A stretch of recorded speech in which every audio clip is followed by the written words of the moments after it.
Bonjour à tous, bonjour à toutes. Putain, on dirait vraiment une intro des navets jouables. Comme vous pouvez peut-être le constater, j'ai enfin du matériel pour filmer, donc je me suis acheté un réflexe.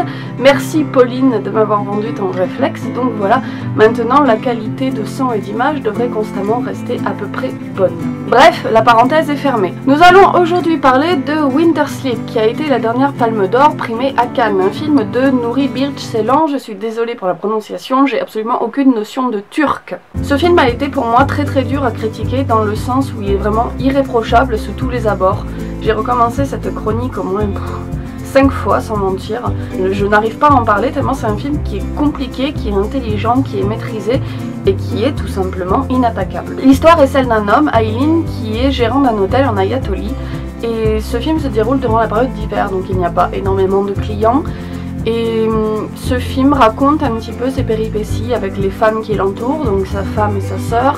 Ça raconte aussi comment il vit avec lui, comment ils vivent un petit peu en huis clos durant cette période hivernale où ils sont tous un petit peu les uns sur les autres. Le scénario n'est vraiment pas primordial dans ce film, dans le sens où c'est le fond qui prime et non pas le scénario. C'est pas un film à histoire. On suit vraiment ces personnages comme si on les accompagnait juste pendant 3h30 sur un petit pan de leur vie. Comme je vous l'ai dit, c'est un film qui est avant tout un film de fond, et le sujet principal dans ce film-là, ce sont les enfermements volontaires. Donc comment les personnes vivent des vies qui sont contrariées, des vies malheureuses, mais au final où ils ne peuvent s'en prendre qu'à eux-mêmes, puisqu'ils ont le choix de partir, ils ont le choix de changer leur vie à certains moments, ils ont le choix de leur destinée, mais ils choisissent à chaque fois des vies contraintes et des vies où ils sont au final malheureux, enfermés.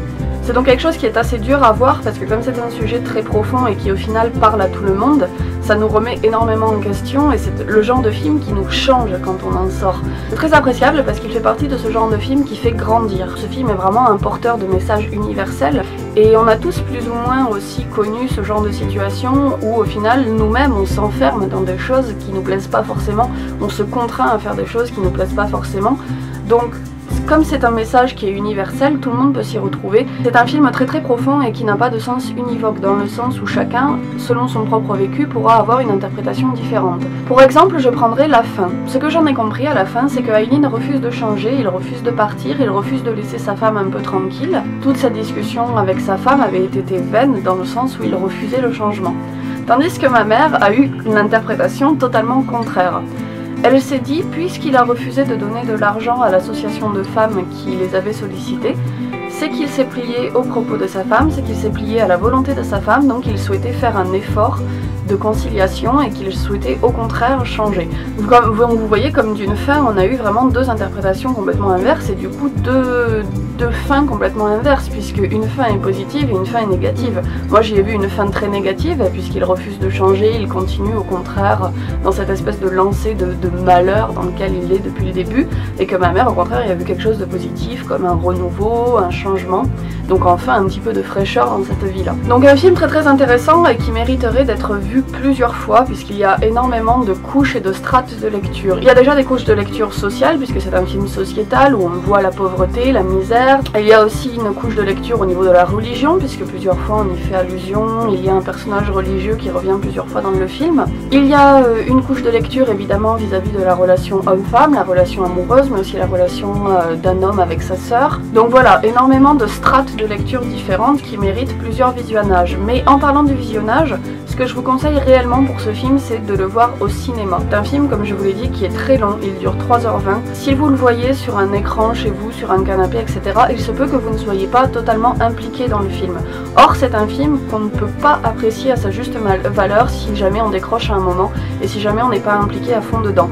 C'est une vraie expérience cinématographique, c'est un vrai film d'auteur avec un vrai engagement, un vrai point de vue, de vrais messages à faire passer. C'est vraiment un film qui mérite que l'on se mette à la hauteur de visionnage de ce film, donc vraiment qui mérite d'être vu au cinéma. Il mérite d'autant plus d'être vu au cinéma que la photographie est absolument exceptionnelle. Je veux dire, dès le premier plan, quand on voit ça, on prend une claque dans la figure tout simplement et on se dit que ce qu'on va voir est de l'ordre de l'exceptionnel puisque c'est absolument magnifique.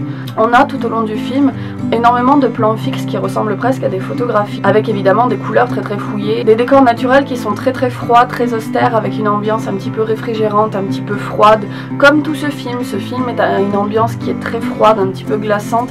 C'est clairement pas un film qui est empreint d'énergie positive. De plus, c'est un film avec un rythme très lent, qui est à la hauteur de ces vies qui sont comme ça, très fades, un peu tristes, des vies qui sont toutes lentes, qui semblent se déluer en fait. Ce sont des vies très désuètes, très diluées dans le temps, dans l'existence. Au niveau de la mise en scène, j'ai absolument adoré et c'est assez incroyable parce que quand on y pense, on a regardé 3h20 de film avec pratiquement que des plans fixes. Il y a très très peu de mouvements de caméra, très peu de coupures, très peu de montage, très peu d'action. Et pourtant, on s'ennuie pas une seule seconde. Je veux dire, du début à la fin, on est à fond. Il y a très peu de scènes au final, puisque les scènes sont très longues, elles durent une quinzaine de minutes chacune. Mais on ne s'ennuie absolument pas, et cette succession de plans fixes, donc comme je vous l'ai dit avec très peu de mouvements de caméra, nous place en fait vraiment dans un contexte du quotidien, nous immerge auprès de ces personnages, nous inclut vraiment dans l'histoire. Et le fait d'avoir ce temps très dilué, très lent, nous implique d'autant plus puisque c'est ainsi que se passe la vraie vie. Dans la vraie vie, on n'a pas des montages, on n'a pas d'ellipses, etc. Tout se passe comme ça. Donc vraiment une mise en scène, un montage qui est au service de l'histoire et au service de ce temps très dilué, au service de ces vies. Quels sont les défauts de ce film ? Concrètement, on peut lui reprocher d'être un peu long. Concrètement, on peut lui reprocher son manque d'action. Concrètement, on peut lui reprocher son esthétisme un petit peu trop poussé. Et on peut aussi lui reprocher d'être trop bavard et de négliger un peu les moments d'action. Comme je vous l'ai dit, tout ça c'est au service du récit. Et tout ça, ça fait partie de ce genre qu'on appelle grossièrement le film d'auteur. Là, en l'occurrence, c'est vraiment un film qui défend une vision d'auteur, qui défend une vision particulière d'une chose. Donc est-ce qu'on peut réellement lui reprocher de mettre la forme au service du fond ? Moi je trouve pas, je trouve que c'est une critique qui n'a pas lieu d'être. Effectivement, il y a des personnes qui vont s'ennuyer devant ce genre de film, il y a des personnes qui aiment les films d'action, les films où ça bouge, etc. Ce qui est tout à fait compréhensible. Mais on peut clairement pas dire que c'est un film qui soit raté, on peut clairement pas dire que c'est un mauvais film. Pour moi, c'est tout simplement une perle. Ça va pas pour autant être mon film préféré, c'est pas un film qui m'a énormément transporté, c'est pas le film devant lequel j'ai eu le coup de cœur de ma vie. Mais c'est un film qui est tellement parfait, tellement réfléchi, tellement maîtrisé de bout en bout, que c'est indéniablement une réussite. Et sa palme d'or est absolument pas volée, c'est une palme d'or qui est tout à fait méritée, et je veux dire, quand on voit ça, on se dit putain, c'est ça le cinéma. Au final, Winter Sleep, c'est un film qui est très pessimiste, qui est très triste, dont la morale est un peu la vie est une prison, le seul être libre, c'est le cheval au final que Eileen achète mais qu'il libère.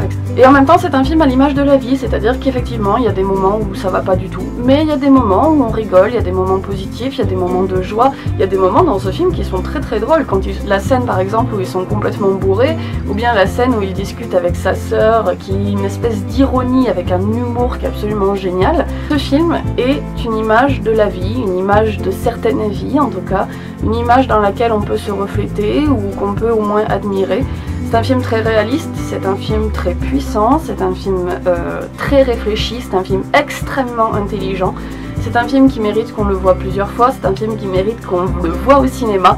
Donc moi je ne peux que vous conseiller vraiment, si vous êtes cinéphile, si vous n'avez pas peur de films un petit peu bavards, d'aller le voir au cinéma, allez-y, courez, foncez, parce que vous ne le regretterez vraiment pas. C'est une expérience qui en plus vous change, vous transforme et vous remet en question. Donc, que dire de plus? C'est une œuvre totale, c'est une œuvre complète, c'est magnifique de bout en bout.